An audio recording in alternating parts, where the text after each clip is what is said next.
Welcome to part 2 of my Mushihimesama console variants video. And while this is a sequel, if you have not watched part 1 yet, don't worry. The story here is independent and does not require you to watch part 1. I split this video into 2 parts given the interest level and audience of these 2 versions may diverge a bit. I'm going to cover setting up 4 different emulators: RetroArch, PCSX2, Xenia, and Yuzu. Just a quick disclaimer, this is for educational purposes only, and I am not going to cover how to source the ROMs, BIOS, or keys.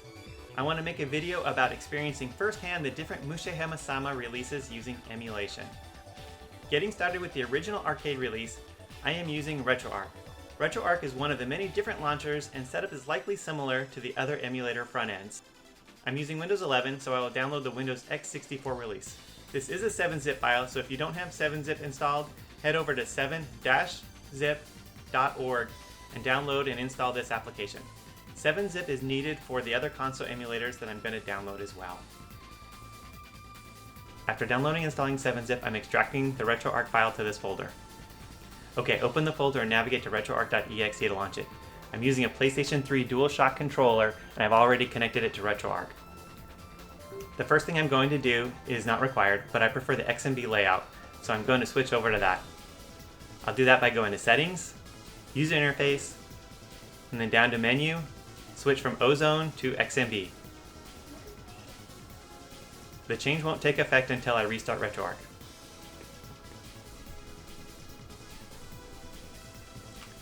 Okay, much better in my opinion. I'll make this full screen. And now I'll download the emulator core. Go down to Online Updater, Core Downloader, and select FinalBurn Neo to download. It's pretty small, so it downloads quickly. Awesome. Next, I will download the arcade ROM dump. I'll create a folder in the RetroArch directory and name it ROMs. You're on your own to obtain this ROM dump, but I have this archive file that I am copying to the ROMs folder. Now back to RetroArch, select Load Content, and navigate to the ROMs folder, and load archive. There we go, it's loaded.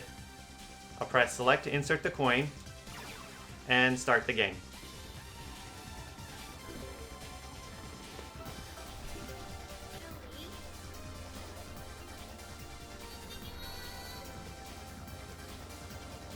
The game plays very smoothly here. I can use normal shot or a high-speed shot by pressing the square on my DualShock controller. I do want to make a few changes to the settings though, to get a more realistic arcade feeling. I'll press the PS button to get to the settings screen and scroll down to Core Options. And I want to slow down the CPU clock. My modern PC is a bit too fast, and I'll use 47% because I like prime numbers. You may want to try different numbers to find what works best for your computer. Next, I'll come down to dip switches and set blitter delay to 57. Again, I like prime numbers. My understanding is that blitter is comparable to a video card or a second CPU that is on the arcade board for graphics, so I want to slow that down too. Next, go back to Menu, and I'm going to force 60 Hz. I think this helps the game capture work better, and it's totally optional for gameplay. And I will save these options so I don't have to redo them every gameplay.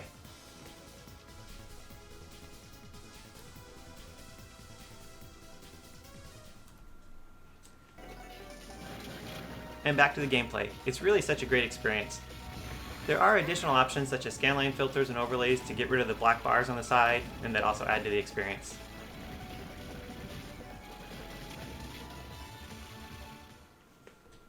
Next, I want to set up for the PlayStation 2 version of this game. First, I will go to PCSX2.net to download the emulator. The latest stable is really an old version, so I'm going to download the latest nightly. And again, this is the Windows x64 version. This is a zip file, so I'll extract to the PCSX2 folder. And open it.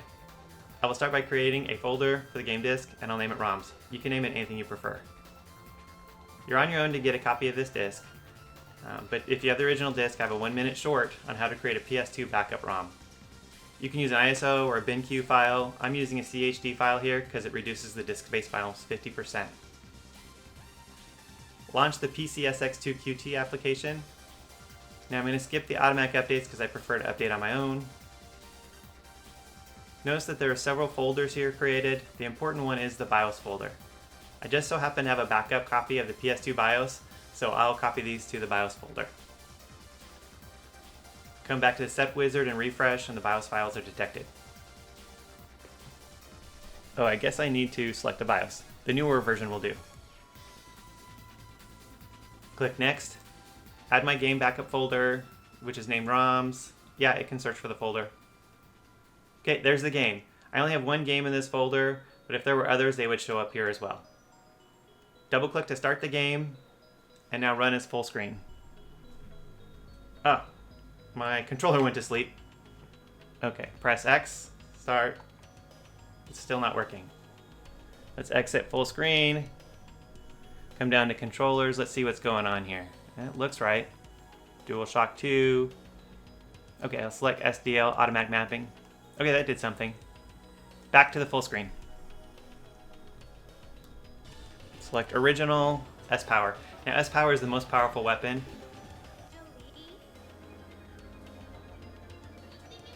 The analog stick seems very responsive. Gameplay is quite smooth. Oh, power up. I could probably up the internal resolution to 720 or even 1080p for a better picture. Frame rate seems really good though.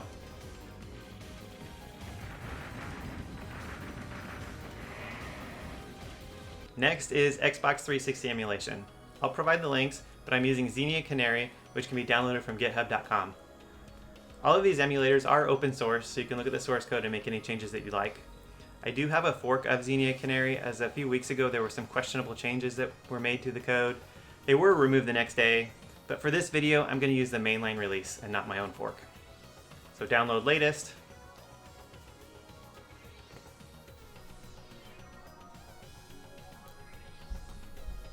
Extract the zip file here and open Xenia Canary folder.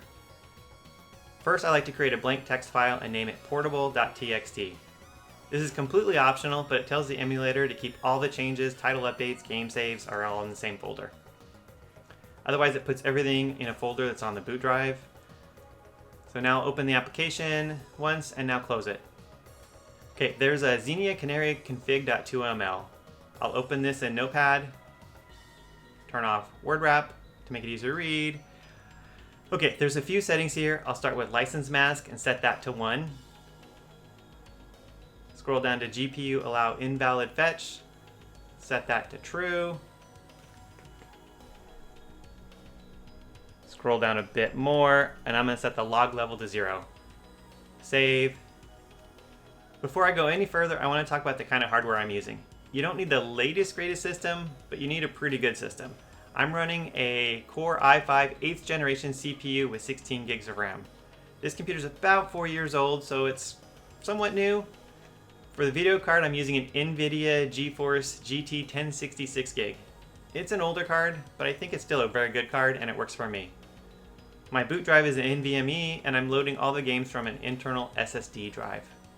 And after backup and copying your drive, the backup should look like this. If you do have an ISO file, I'd recommend a program like Velocity to get the games so they look a format like this. Run Xenia and open the game by selecting the default .xex file. The game is in Japanese and you can use Google Translate on your phone, which does work really well if you want to read the text. Okay, I'm going to make the game full screen. And I'm still using my DualShock controller. Hey, why not? Button controls are identical to the PS2 release. I can use the square and the X button, which would be what the X and the A on the Xbox controller, and the right shoulder button for the burst shot. Okay, power up, and use the circle or the B button to drop a bomb.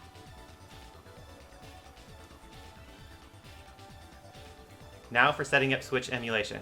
I'm going to use Yuzu, but I am sure you could just as easily use Ryujinx. Head over to yuzuemu.org, downloads, and download the right version for my system, which is Windows. I have tested the Android on my phone and it works pretty well. If this is the first time you're running the emulator, your PC may also need the Microsoft Visual C++ libraries.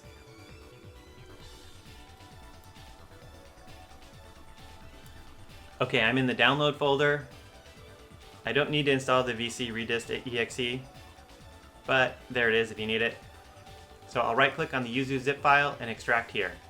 open yuzu.exe. Now there are a bunch of things that need to set up, so go to the Open Yuzu folder. And to start with, you're going to need a backup copy of your keys for your Switch. The only way I know how to do this is to have a hack Switch console, or there might be some places on the internet for it. Also, you'll need to install some BIOS files into the NAND, and install the game update into the NAND like I'm doing here. Now this game is pretty cheap in the eShop store, especially when it goes on sale, which is how I purchased it from the eShop. Back to Yuzu. After you obtain the keys, the backup NAND, and the backup game, which the Big N does make very hard to get, even though I legally own all three, I'm going to go ahead and get started. Oh, one last thing. I can't seem to get the DualShock controller working, so I'm going to use the Power A controller. It's a yellow Pikachu edition. Okay, start game, go to full screen, let's go. And this is awesome. I can play the game in full HD with no problems.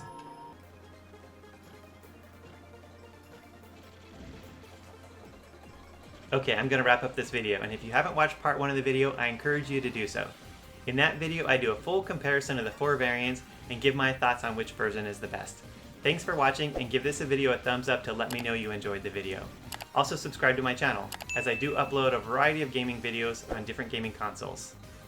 Bye for now!